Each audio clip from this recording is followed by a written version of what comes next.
Hi friends, எல்லோருக்கும் வணக்கம். Welcome back to a channel. Hope எல்லோரும் ஹெல்த்தியாக சந்தோஷமாக இருப்பீங்கன்னு நினைக்கிறேன். ரொம்ப நாள் ஆச்சு டிஐஎம்எல் விளாக்ஸ்லாம் பார்த்து. இன்றைக்கி ஒரு ரியலிஸ்டிக்கான டே இன் மை லைஃப் விளாக் தான். வீக் டேஸில் பார்த்தீங்கன்னா 5 மணிக்கு என்னோடய ரொட்டீன் ஸ்டார்ட் ஆயிரும். எழுந்ததும் ஃபஸ்ட்டு வேலை முகம் கழுவிட்டு என்னோடய ஸ்கின் கேர் முடிச்சுட்டு அதுக்கப்புறம் தான் ஃபார்ம் ஹவுஸ்க்கு கிளம்புவேன். இப்போது ரீசெண்டாக பார்த்தீங்கன்னா சிம்பிள் அப்படிங்கிற பிராண்ட் ஃபேஸ் வாஷ் வாங்கி யூஸ் பண்ணிகிட்ருக்கேன். நான் ஒரே பிராண்ட் ரொம்ப நாளைக்குலாம் யூஸ் பண்ண மாட்டேன். மந்த்லி ஒன்ஸ் இல்லை 2 months ஒன்ஸ் சேஞ்ச் பண்ணிகிட்டே தான் இருப்பேன். இப்போது ரீசெண்டாக அதை யூஸ் பண்ணிகிட்ருக்கேன். இது ஆல் ஸ்கின் டைப் தான், ரொம்ப நல்லாயிருக்கு. என் ஸ்கின்க்கும் நல்லா சூட் ஆகிடுச்சு.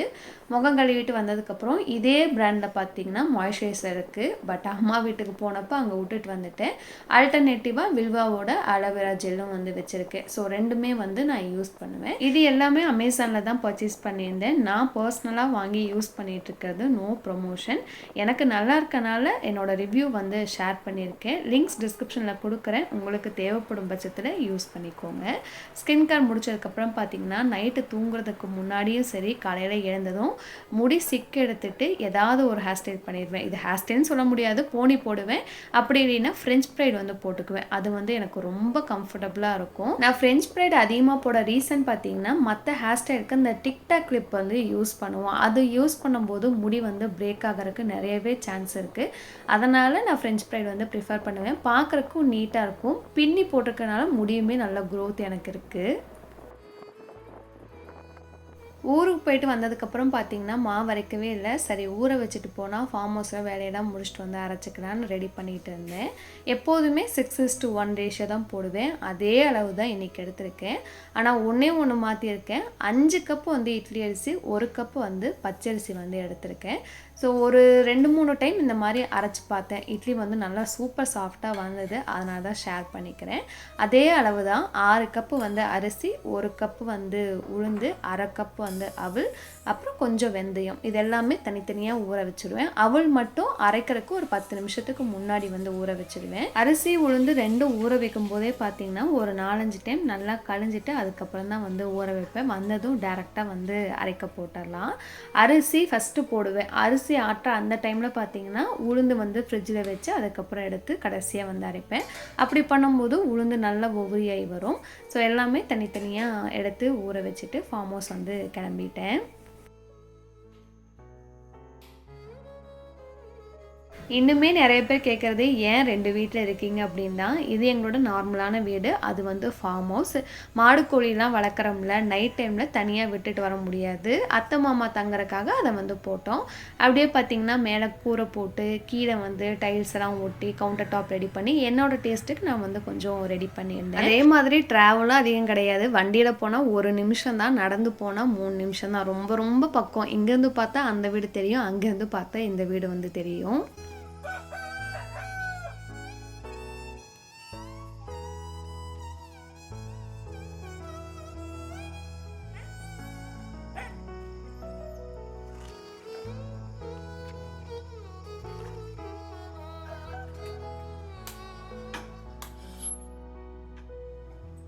நான் ஒரு 5:15 5:20 அந்த டைமில் பார்த்தீங்கன்னா ஃபார்ம் ஹவுஸ் வந்துடுவேன். ஆனால் அத்தை மாமா எனக்கு முன்னாடியே 4:30 மணிக்கே எழுந்துருவாங்க. ஏன்னா பால் பீச்சினோம்ல, அதனால் நேரமாக எழுந்துருவாங்க.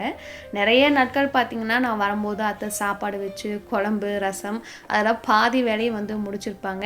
எனக்கு மெயினாக இருக்க வேலை 3 பேருக்கும் லஞ்ச் பாக்ஸ் ஏதாவது கிளறின சாப்பாடு இல்லைன்னா வேறு ஏதாவது ரெடி பண்ணி ஜூஸ் போட்டு கொடுப்பேன். அதுதான் நான் மேக்ஸிமம் பண்ணுற வேலை. நைட்டே சொல்லிட்டு போயிட்டேன், அத்தை நான் வீடியோ எடுக்கணும், எண்ணெய் கத்திரிக்காய் குழம்பு ரெசிபி ஷேர் பண்ணணும், அதனால் செய்யாதீங்கன்னு. அத்தை ரெடி பண்ணல. நான் வந்ததுக்கப்புறம் நான் தான் செய்ய ஸ்டார்ட் பண்ணேன். இந்த ரெசிபி பார்த்தீங்கன்னா நான் நேற்று ஷார்ட் வீடியோவில் டீட்டெயில்டாக போஸ்ட் பண்ணியிருக்கேன். செக் பண்ணினா பண்ணி பார்த்துக்கோங்க. சூப்பர் டேஸ்டியாக இருக்கும். ஒரு அடுப்பில் பார்த்தீங்கன்னா எண்ணெய் கத்திரிக்காய் குழம்பு ரெடி ஆயிடுச்சு. இன்னொரு அடுப்பில் அவரைக்காய் வேக போட்டிருந்தேன் பொரியலுக்காக. அப்புறம் ஜூஸ் பார்த்தீங்கன்னா மறுபடியும் கொடுக்க ஸ்டார்ட் பண்ணிட்டேன். பட் எல்லா ஜூஸுமே பாப்பாவோட லஞ்ச் பாக்ஸ் ஷேர் பண்ண டைமில் வந்து ஷேர் பண்ணிட்டேன். புதுசாக வந்து பண்ணுறக்கு எதுவுமே கிடையாது. ஸோ 10 வெரைட்டிஸ் ஆஃப் ஜூஸ் ரெசிபின்னு ஒரு வீடியோவே நம்ம சேனலில் இருக்குது. ஸோ அதில் நிறையா கொடுத்துருக்குறேன், செக் பண்ணி பாருங்கள். வெயிட் கெயின் பண்ணும் அப்படின்னு நினைக்கிறவங்களுக்கு இந்த ஜூஸ் ரெசிபீஸ்லாம் வந்து ரொம்பவே ஹெல்ப்ஃபுல்லாக இருக்கும். தீபி வந்து மறுபடியும் போட்டு கொடுங்கக்கான்னு கேட்டால், அதனால் அவளுக்கு போட்டுட்டு அப்படியே ஹஸ்பண்ட்க்கும் போட்டு கொடுத்துட்டு லேக்னா ஸ்கூலுக்கு அனுப்பும்போது ஒரு கிளாஸ் வந்து கொடுத்து அனுப்பி விடுவேன். ஒரு 7:30 மணி அப்படிங்கும்போது தீபி சாப்பிட்டு பேக் பண்ணிட்டு கிளம்பிடுவா.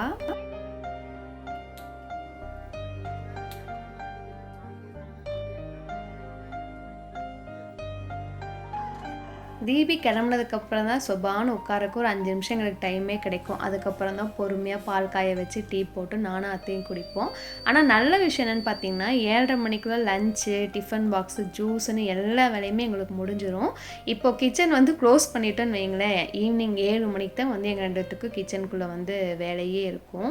ஸோ ஒரு ஹெல்த்தியான ரொட்டீன் லைஃப்குள்ளே தான் வந்து லைஃப் வந்து எங்களுக்கு போயிட்டு இருக்குது.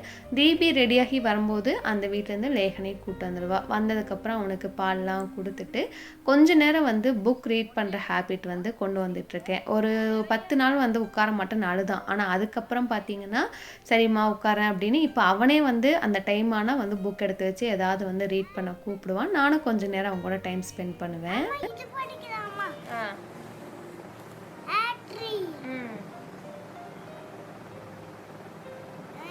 அப்புறம்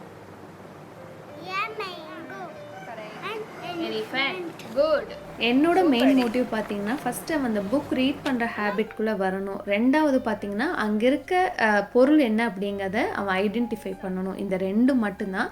இந்த ஏஜுக்கு வந்து அது போதும். அதுக்கப்புறம் பின்னாடி வந்து இந்த கிராமர் அதெல்லாம் வந்து பார்த்துக்கலாம். உண்மையாகவே வந்து அவங்ககிட்ட நிறையவே சேஞ்சஸ் தெரியுது. அவனே வந்து அந்த ஹேபிட்குள்ளே வர்றது எனக்கு நல்லாவே விசிபிளாக தெரியுது.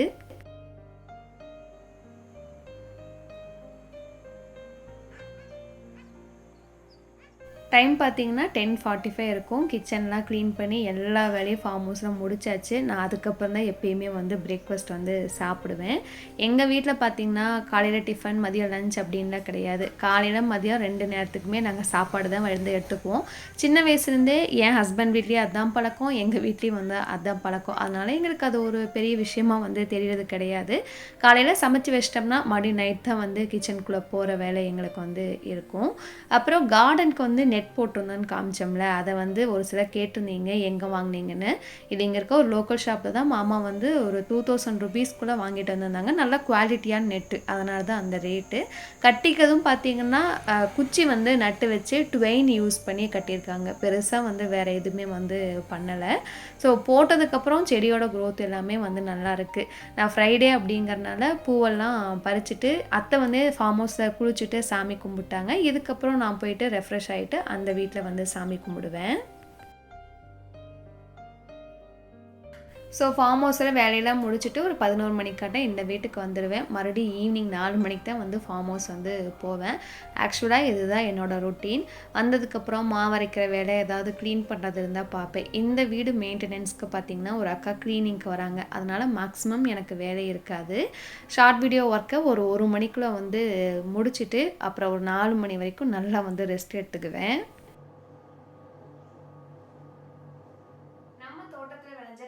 வச்சு இன்றைக்கி ஒரு சூப்பரான எண்ணெய் கத்திரிக்காய் குழம்பு தான் ரெடி பண்ண போகிறேன். ஃபஸ்ட்டு அதுக்கு புளிக்குழம்பு பவுடர் வந்து நம்ம தோட்டத்தில் விளைஞ்ச கத்திரிக்காயை வச்சு இன்றைக்கி ஒரு சூப்பரான புளிக்குழம்பு எண்ணெய் கத்திரிக்காய் குழம்பு தான் ரெடி பண்ண போகிறேன். ஃபஸ்ட்டு அதுக்கு புளிக்குழம்பு மசாலா வந்து ரெடி பண்ணிக்கலாம். பேனில் கொஞ்சமாக எண்ணெய் விட்டு இப்போது காமிச்சம் பார்த்தீங்களா, இப்படி தான் என்னோடய video edit and voice over எப்பயுமே இருக்கும். ஷார்ட் வீடியோ, லாங் வீடியோ ரெண்டுக்குமே. நான் லேப்டாப், கம்ப்யூட்டர், மைக்குன்னு எதுவுமே யூஸ் பண்ணுறது கிடையாது. ஜஸ்ட்டு மொபைல்லையே வந்து எடிட் பண்ணி மொபைல்லையே வாய்ஸ் ஓவர் கொடுப்பேன். வாய்ஸ் ஓவர் கொடுக்கும்போது கதவு, ஜன்னல்னு எல்லாத்தையும் க்ளோஸ் பண்ணிவிட்டா ரொம்ப கிளியராக இருக்கும். நான் வீடியோ போட ஸ்டார்ட் பண்ணதுலேருந்து இப்போ வரைக்கும் இதை தான் வந்து ஃபாலோ பண்ணிகிட்டு இருக்கேன். ஸோ அது ஒர்க்கு முடிச்சுட்டு இன்ஸ்டா, யூடியூப்னு அப்லோட் பண்ணிவிட்டு ரெஃப்ரெஷ் ஆக்கிடுவேன். அன்றைக்கி ஃப்ரைடே அப்படிங்கிறனால தலைக்கு வந்து எண்ணெய் போட்டு வச்சுட்டு அதுக்கப்புறம் தான் குளித்தேன். அதுக்குள்ளே பார்த்திங்கன்னா மாவு வந்து அரைச்சி எடுத்தாச்சு. நான் எந்த ஒரு ஒர்க்குமே பிளான் பண்ணிக்குவேன், இன்றைக்கி இதை முடிச்சிடலாம் அப்படின்னு. அப்படி பிளான் பண்ணிக்கும் போது எனக்கு ஒர்க்கும் வந்து முடிஞ்சிடும், எனக்கான மீ டைம் கொஞ்சம் கிடைக்கிற மாதிரி இருக்கும்.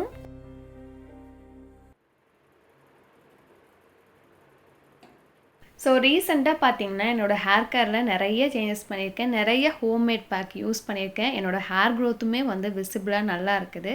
ஸோ நான் இதுக்குன்னே டெடிக்கேட்டடாக ஒரு வீடியோ வந்து கண்டிப்பாக போஸ்ட் பண்ணுறேன். ரெஃப்ரெஷ் ஆனதுக்கப்புறம் அங்கேருந்து பூ பறிச்சிட்டு வந்தோம் பார்த்தீங்களா, அதெல்லாம் வந்து சாமி படத்துக்கு போட்டு விளக்கேற்றி வச்சு சாமி கும்பிட்டாச்சு இந்த வீட்டில்.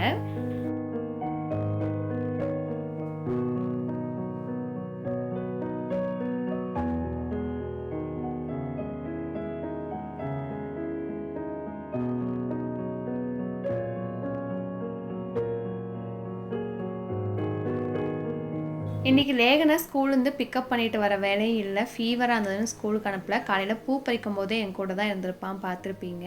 வரியாடான்னு கேட்டேன். இல்லைம்மா அம்மாய் தாத்தா கூடயே இருந்துக்கிறேன் அப்படிங்கிறனால விட்டுட்டு வந்து என் வேலையை வந்து பார்த்துட்டு இருந்தேன். 2 மணிங்கும் போது எல்லா வேலையுமே முடிஞ்சது. காலையில் ஷர்ட்டு வந்து அயன் பண்ண கொடுத்துருந்தோமா, அது வந்துருச்சு. இந்த பேகை மட்டும் ஒரு ஓரமாக எடுத்து வச்சுருந்தேன்னு வைங்களேன், ஒரு வாரம் ஆனால் கூட இதை எடுத்து வச்சுருக்க மாட்டேன். எனக்கு துணி துவைக்கிறது, மடிக்கிறது, அரேஞ்ச் பண்ணுறது, இந்த 3 வேலையும் பிடிக்கவே பிடிக்காது. அதனால் டைம் டு டைம் இதை செஞ்சு பழகணும் அப்படிங்கிறனால பண்ணிட்டேன் அன்னைக்கு. இதுக்கப்புறம் பார்த்திங்கன்னா பெருசாக எந்த வேலையும் இல்லை. ஃபார்ம் ஹவுஸ் போயிட்டு லேகனும் நானும் சீரீஸ்லாம் பார்த்து கொஞ்சம் டைம் பாஸ் பண்ணிகிட்டு இருந்தோம்.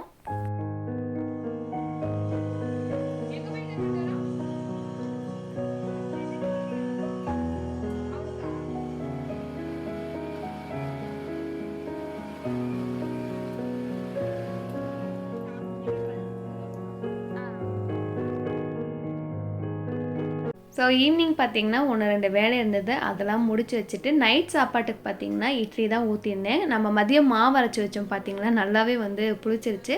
நான் கூட புளிக்காதோன்னு நினச்சேன், ஆனால் சீக்கிரமாகவே வந்து புளிச்சிருச்சு. சிம்பிளாக இட்லி ஊற்றி தேங்காய் சட்னி, தக்காளி தொக்கு ஃப்ரிட்ஜில் இருந்தது, அதை வச்சே வந்து மேனேஜ் பண்ணிட்டோம். ஸோ இப்படி தான் அன்றைக்கி டே வந்து எங்களுக்கு முடிஞ்சுது. இது உண்மையாகவே என்னோடய ரியலிஸ்டிக்கான ஒரு டே இன் மை லைஃப் vlog தான்.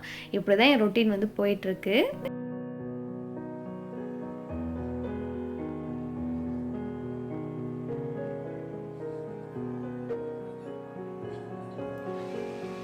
ஒரு 2 டேஸ் பேக் வந்து பார்த்திங்கன்னா நான் ஒரு மட்டன் கிரேவி வந்து ரெடி பண்ணியிருந்தேன். அப்படியே ரெசிபி வந்து ஷூட் பண்ணி வச்சுருந்தேன். சரி ஏன் வேஸ்ட் பண்ணணும், உங்கள்கிட்ட ஷேர் பண்ணிக்கலாமே அப்படின்னு வந்து வீடியோ ஷூட் பண்ணேன். இதுக்கு வந்து பார்த்திங்கன்னா 1 கிலோ வந்து மட்டன் எடுத்திருக்கேன். நல்லா வாஷ் பண்ணிவிட்டு உப்பு, மஞ்சத்தூள், 1 டீஸ்பூன் இஞ்சி பூண்டு பேஸ்ட் போட்டு ஒரு கிளாஸ் தண்ணி விட்டு ஒரு 4-5 விசில் விட்டு எடுத்துக்கோங்க. மட்டன் வந்து நல்லா வெந்து வந்துடும். இந்த மட்டன் கிரேவிக்கு முக்கியமானது பார்த்திங்கன்னா இந்த பவுடர் தான். இதுக்கு வந்து இடிக்கல்ல ஒரு 2 டீஸ்பூன் சோம்பு, 1 டீஸ்பூன் சீரகம், மிளகு, அப்புறம் உங்கள் காரத்துக்கு தகுந்த அளவுக்கு வரமிளகாய். நான் வந்து ஒரு 5 வரமிளகாய் போட்டுக்கிட்டேன். கண்டிப்பாக இடிக்கல்ல வந்து தட்டி எடுத்துக்கோங்க. இல்லைன்னா அம்மி இருந்தால் அம்மியில் வந்து அரைச்சி எடுத்துக்கோங்க. அதுதான் நல்லா டேஸ்ட் கொடுக்கும்.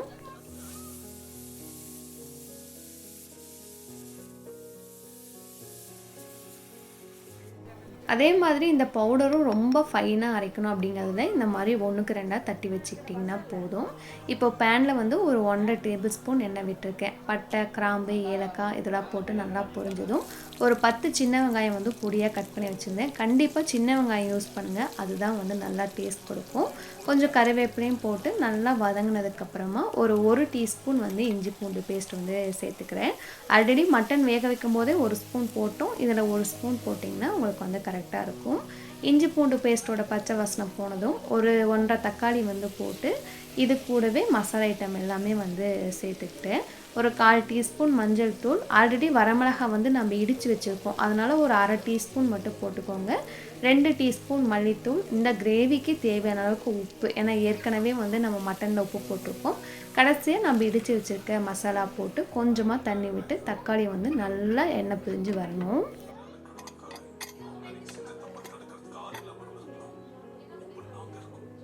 லேகன் இப்போலாம் பார்த்திங்கன்னா குழம்புல இருக்க மட்டன், கிரேவியில் இருக்க மட்டன்லாம் சாப்பிட்றதில்ல. இந்த மாதிரி தனியாக உப்பு மஞ்சத்தூள் போட்டு உப்பு கறியாட்ட வேக வைக்கும்போது அவனுக்கு கொஞ்சம் எடுத்து கொடுத்துருவேன். டைம் டு டைம் பார்த்திங்கன்னா குழந்தைங்களோட ஹேபிட்ஸ் வந்து சேஞ்ச் ஆகிட்டே இருக்குது. இப்படி தான் சாப்பிடுவான்னு என்னால் ப்ரெடிக்ட் பண்ணவே முடியறதில்ல. ஸோ நம்ம தாளித்து விட்டுருந்த வெங்காயம் தக்காளியும் பார்த்திங்கன்னா நல்லா எண்ணெய் பிரிஞ்சிருச்சு. இப்போ வேக வச்ச மட்டனை அந்த தண்ணியோடு அப்படியே வந்து சேர்த்துக்கோங்க. அவ்வளோதான். இது வந்து பார்த்திங்கன்னா கொழுப்பு வந்து குக்கரில் போட்டிருந்தோம்னா சுத்தமாக கரைஞ்சி போயிருக்கும். அதனால் கடைசியாக வந்து சேர்த்துக்கிட்டேன். இது வந்து இதில் வெந்தாலே போதும், கரெக்டாக வெந்துடும். ஸோ குழம்புக்கு வந்து ஆல்மோஸ்ட் எல்லாமே ரெடி. கடைசியாக கொஞ்சம் பெப்பரும் கொத்தமல்லி தூவி இறக்கிட்டோம்னா வந்து போதும். இன்னொரு சைட் பார்த்திங்கன்னா பூரிக்கு வந்து மாவு பிசைஞ்சு வச்சுருந்தேன். பூரி வந்து சைட் பை சைட் வந்து ரெடி பண்ண ஸ்டார்ட் பண்ணியாச்சு. எனக்கு சப்பாத்தியை கம்பேர் பண்ணும்போது பூரி வந்து கொஞ்சம் ஈஸியாக இருக்க மாதிரி இருக்கும். சீக்கிரம் வந்து வேலை முடிகிற மாதிரி இருக்கும். சப்பாத்தி கொஞ்சம் அதிகமாக டைம் எடுக்கிற மாதிரி எனக்கு இருக்குது.